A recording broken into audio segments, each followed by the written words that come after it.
अनंत ज्ञान में आप सभी का स्वागत है। मैं इस वक्त हीरानगर में हूँ, जहाँ पर ब्यास नदी से हमीरपुर टाउन के एक हिस्से को जिस योजना के साथ जोड़ा जा रहा है, उसका काम चल रहा है।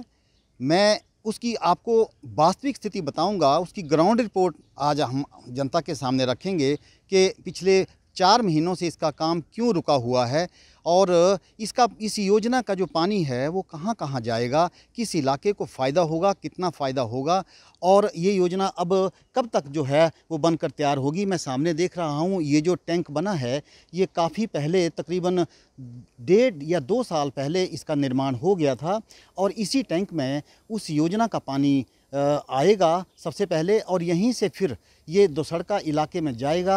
हथली खड्ड से उस इलाके में पहले से ही पानी का जो आपूर्ति है वो की जाती है। वैसे तो हथली खड्ड हमीरपुर के पूरे शहर को कभी पानी मुहैया करवाया करती थी, लेकिन अब क्योंकि हमीरपुर में ब्यास नदी से एक पहले से भी एक योजना तैयार हुई है और उसका पानी पिछले कई सालों से यहाँ आ रहा है, लेकिन उसी की राइजिंग मेन के साथ एक और जो योजना है पलाही से वो तैयार लगभग हो गई है। उसका योजना स्तर पर भी सारा काम कंप्लीट हो गया है। राइजिंग मेन का जो 2400 या 2500 जो मीटर का जो उसका एरिया है वो सारा ले डाउन हो गया है। अब केवल 700 या 800 मीटर की पाइपलाइन जो है वो ले डाउन होनी है, लेकिन पाइप की जो शॉर्टेज है वो आ गई है और पिछले 4 महीनों से पाइप का इंतज़ार किया जा रहा है।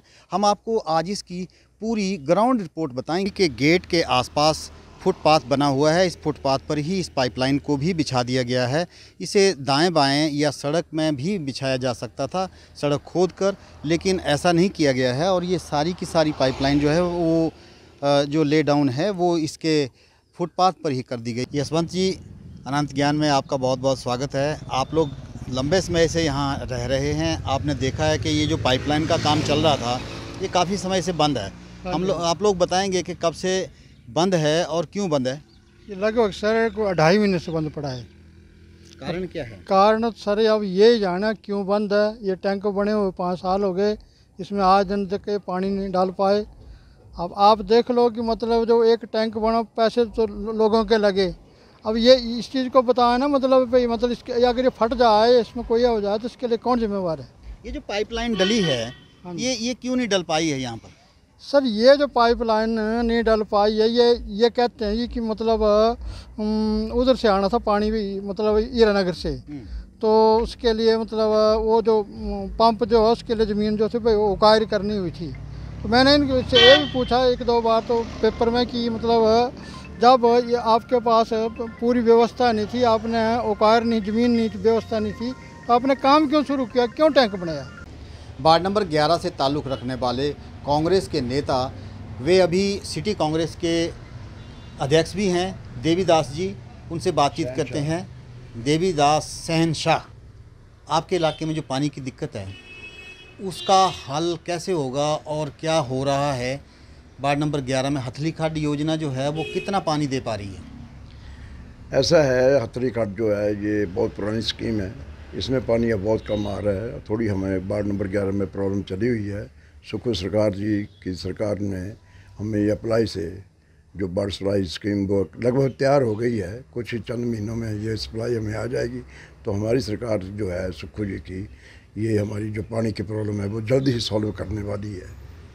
कितनी दिक्कत रहती है अभी वहाँ पर? उस इलाके में बड़ा इलाका है आपका और पानी एक टाइम आता है, 2 टाइम? पानी 1 टाइम ही आता है। किसी को सुबह आता है 7 से 7 के बाद और किसी को 2-1.5 बजे के बाद आता है वहाँ पे। पंकज कटोच जी हमारे साथ हैं, हमीरपुर का इनके पास अतिरिक्त कार्यभार भी है, ये जेई हैं यहाँ पर। हम इनसे पूछेंगे कि जो योजना पलाही से हमीरपुर के लिए आ रही है उसका काम कितना रुका हुआ है और पाइपलाइन कहाँ कब डल जाएगी, कब तक ये शुरू होगी। पंकज जी, पहले तो आपका अनंत ज्ञान में बहुत बहुत स्वागत है। नमस्कार सर। हम लोग ये जानना चाह रहे थे कि वो जो 700 या 800 मीटर का जो पाइप ले डाउन होनी है उसकी पाइप कब तक आएगी और कब तक ये योजना चल पाएगी?